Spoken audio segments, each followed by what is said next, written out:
الله حقوق أغوص وقوج أغوزكتب يتصجت وبلن. أعزائي الطلاب، ننتقل الآن إلى درس جديد، وهذا الدرس يبدأ بحرف الخ. خ نيبا درس دستجبسة تشتشتم حرف خمسة يوبله. حرف الخ يعني معنى رقم 6. حرف الخ معنى بحر وسابقة وإلى معاني أخرى. على اليمين دشويخ. دشوة معناته جوز. دشويخ الياء والخاء للياء وللعدد للرقم 6. الأعداد المفردة، الأرقام المفردة، إذا بدنا نعمل أي اسم مفرد، أعداد مفردة من 2 لل9 لل10، منحط ياء والرقم.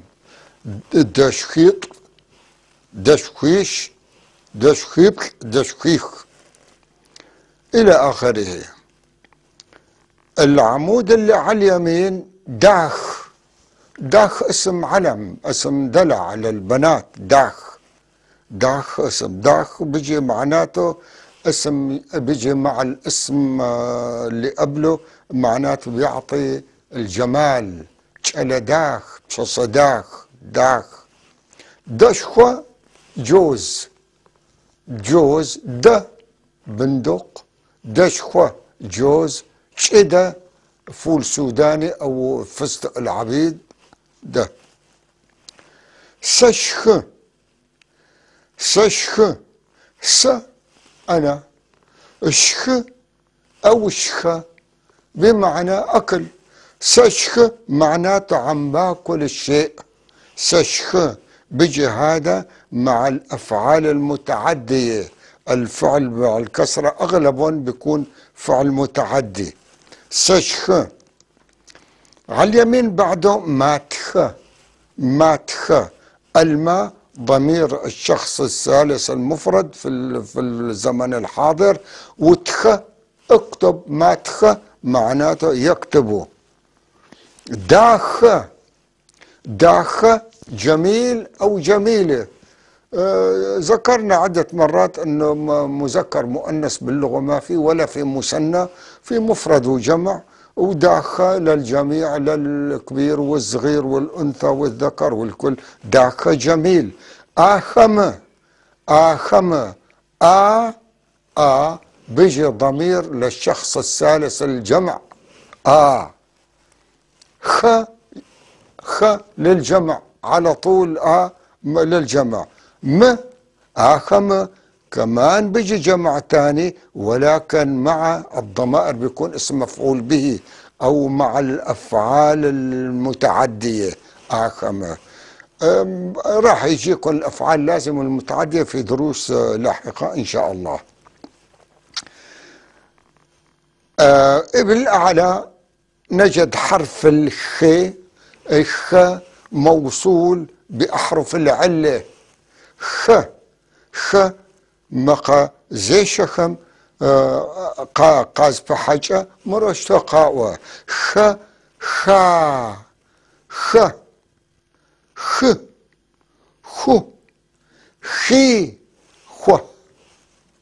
إذا بنعيد هدول: خو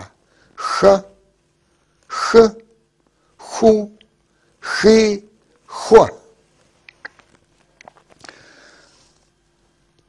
خ له معنى كسابقة. خ كمان سابقة. خ 6، الرقم 6 أو بحر. خو كمان سابقة، يسبق الأفعال مشان يبين كيف عم بيصير الفعل. خو. ايوه. تحت في ماتخ، تحت صورة الفتاة ماتخ. ما ضمير الشخص الثالث المفرد في الزمن الحاضر. تخ كتابة. ماتخ هي تكتب. داخو ماتخ. عنوان النص: داخو ماتخة. داخو بشكل جميل، داخة جميل، داخو عم بصير صفة بالتشركسي، داخو جميلا وبشكل جميل، ماتخة تكتب بشكل جميل. داخو ماتخة هي تكتب بشكل جميل. خطا تخرر، خطا خط من، خط من، خط قوقاغر من جاء، خط كورر من اللي عم بيصرخ. اما لما بيجي خطا الف بعد الخط بصير من الذي، من الذي، او مثل اسم الموصول باللغة العربية. خطات خرر، تخ كتابة، رر التعريف. خطات خرر من الذي يكتب، من اللي عم بيكتب. خطات خرر من يكتب، من الذي يكتب. قساء نسكور، قساء، قساء، ق السابقة يحدد اتجاه الفعل. أنا إذا باتجاهي، لأنه يحدد اتجاه الفعل بحسب الضمير اللي بعده. لما بيكون الضمير أنا يعني باتجاهي، لما الضمير هو أو شو بالضمير باتجاهكم. قصاء إذا اللي، قل لي نسكور يا نسكور. قساء، ق سابقة، س أنا وكلام. قساء معناته قل لي يا نسكور، قل لي. دانا ماتخة الجواب. دانا طبعا دانا اسم بنت، ودانا بمعنى حرير، حرير دانا. دانا ماتخة الفتاة اللي اسمها دانا عم تكتب ياسوس. دانا ماتخة. ان الماء ضمير الشخص الثالث المفرد في الزمن الحاضر.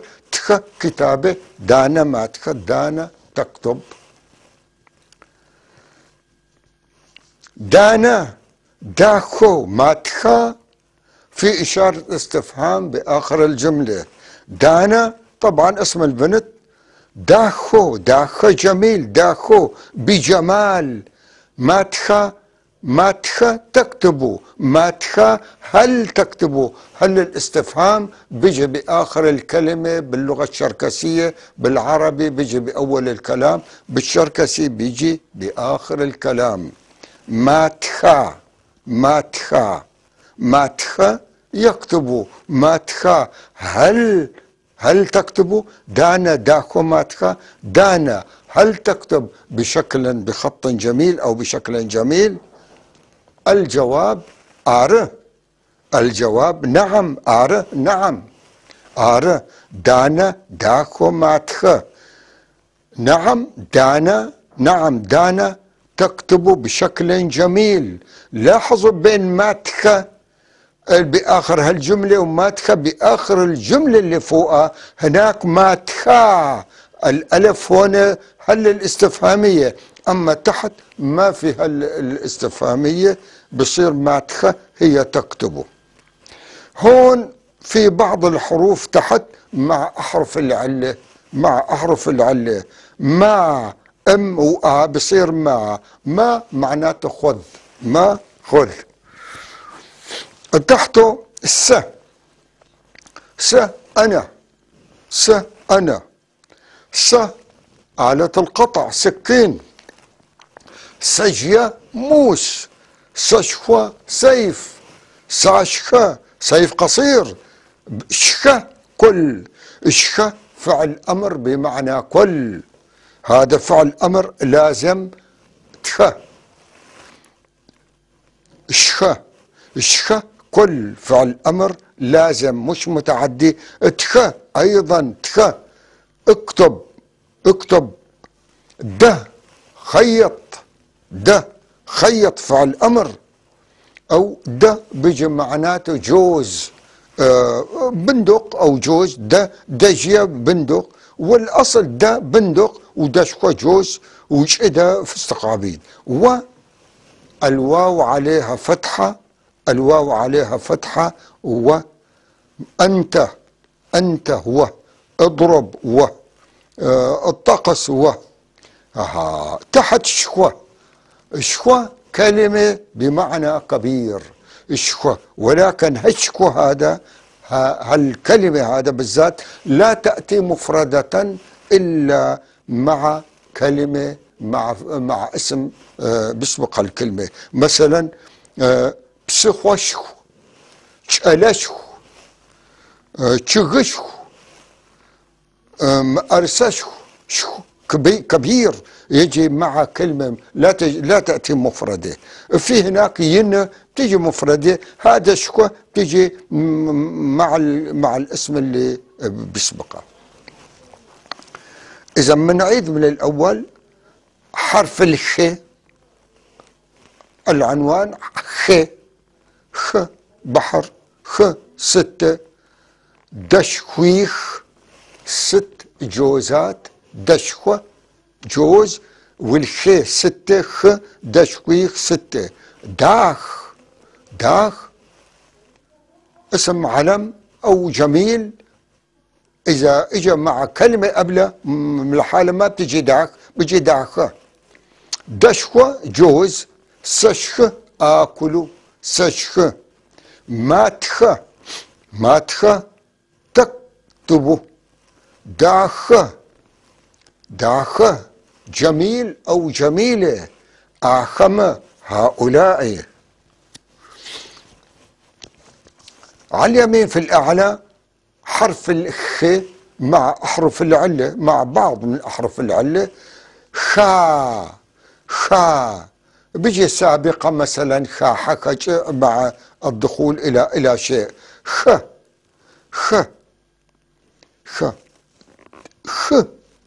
6، خ رقم 6 أو بحر.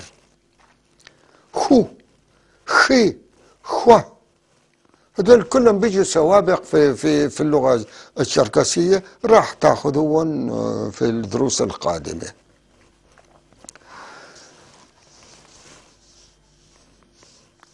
تحت في صورة الفتاة ماتخ تكتب. عنوان النص داخو ماتخ، داخ جميل، داخو بجمال، ماتخ تكتب بجمال. الماء ضمير الشخص الثالث المفرد في الزمن الحاضر، اتخ كتابه، داخو ماتخ تكتب بجمال. ختا تخرر، خط من استفهام للاستفهام. ختا لما بيجي بعد ألف بصير ختا من الذي. مثلا بتقول خط قوقاغر من جاء، أما ختا قوقاغر من الذي جاء. ايوه ختا تخرر من الذي يكتب، قساء نسكور بيحدد اتجاه الفعل بعد الضمير أنا، إذا باتجاه عم يصير الفعل قساء. قل لي يا نسكور طبعا اسم صبي، اسم علم. دانا ما تخسوس، عم بيجاوبها. شو عم بيجاوبها؟ دانا ما تخسوس. ملحوظة صغيرة، لما بيكون في شحطة بأول الكلام مثل ما قدامنا هون، معناته في 2 عم بيتحاوروا، وواحد عم بيحكي كلام، بعدين بيجاوب، بيحطوا شحطة، بيحطوا الجواب، بيحطوا شحطة، بيحطوا سؤال، بيحطوا هاي الشحطات للمحاورة. دانا ما تخسوس، دانا طبعا اسم البنت دانا أو حرير، ماتخة دانا تكتب، ماتخة هي تكتب، سوس يا سوس. دانا داخو ماتخة وإشارة استفهام. دانا داخو، دانا داخو دانا اسم البنت، داخو بجمال. ماتخة هل تكتب دانا بجمال؟ هل تكتب دانا بشكل جميل؟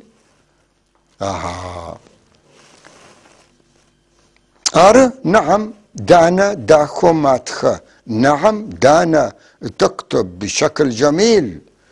تحت في الحروف وفي بعض حروف علة كمان، ما خذ، س أنا، شخ كل، تخ اكتب، د اقبل، أو و أنت شخوة كبير، بشرط أن يكون الكبير هذا موصول، ما بتجي لحاله، موصول مع كلمة ثانية. هلأ بنجي لكلمات الدرس، كلمات الدرس وقواعد الدرس. كلمات الدرس: دشخوة جوز، دشخوة جوز. ستخ اكتبوا، ستخ اكتبوا، ستخ كمان اكتبوا.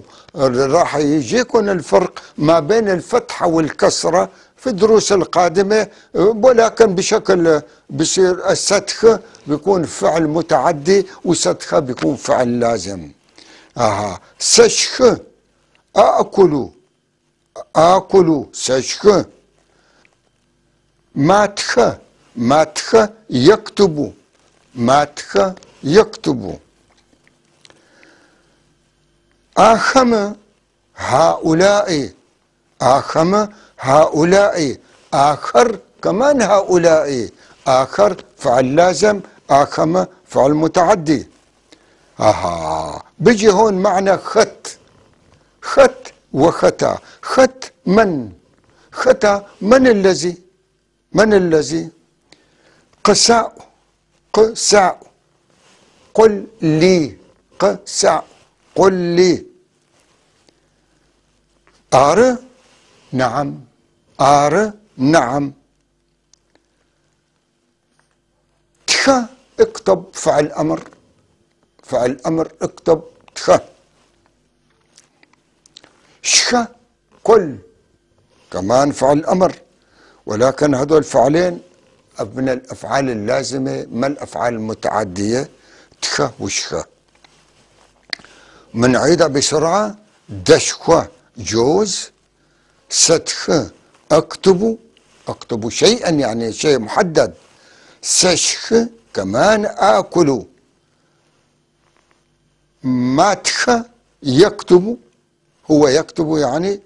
آخم هؤلاء. خط من، ختا من الذي. قساء، قساء. قل لي قساء. آر نعم. تخ اكتب. اشخ كل. ننتقل الآن إلى دروس القواعد. دروس القواعد قلنا هناك في حرف علة، في حروف علة، وفي حروف عادية. أدغى حرف خر تقوى شخ، مقزيش خمرة، مقزراش خمرة، مقزراش خرر شوق شخ، مقشان خر، مقدق خر تشير زفاص قاورة ما خر. نيبا تديستا مقشان خر قد أنوار. اليوم درسنا الأحرف الجهورية. أخذنا أحرف العلة اللي هن 10، هلا الأحرف الجهورية. ما مطلوب منكم هدول تكروهم تحفظوهم، لا، بس يعني إذا مر معكم بدي يمر معكم في دروس قادمة تعرفوا إنه هذا الحرف جهوري، وهذا صامت، وهذا مهموز، وهذا حرف علة، وراح تعرفوا بسهولة. مقشان خر ب، ب، ذ. الفي هاي قلنا باللغة الشركسية قليلة جدا جدا إلا بأسماء المدن والمخترعات، وأما بالقبرتاي كثيرة جدا توقع هذا. بعدين ج، ج الج المصرية أو غ، ج، غ. جو، جو قلب يعني جو، ج أو أو جو. بعدين غ، غ يعني سنة، غ. غو هدول كلهم حروف جهورية، غو. بعدين د، بعدين جو، جو، جو يعني جو ما له معنى هيك بحالة، بصير زو. إذا صار زو بصير معناته عدل، زو. بس هذا حرف جهوري. حرف الزين كمان جهوري، ز. الدال والجيم الج كمان حرف جهوري بنقولها بصوت عالي يعني. ج، فم كمان جهوري. ج، ظ عليها الشدة كمان جهوري زو، زو كمان من الأحرف الجهورية. ج هواء، ل حرف اللام هو اللحم. إذا الأحرف الجهورية من عيدة ب، ف، ج، ج، غ، غ، د، ذو، ز، ج، ژ، ژ، ژو، ج، ل.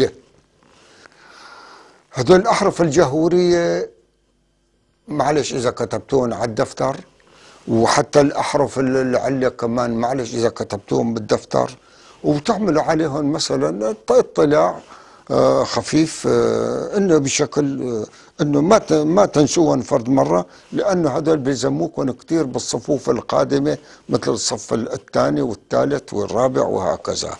من عيد الاحرف الجهوريه ب، ب، ف،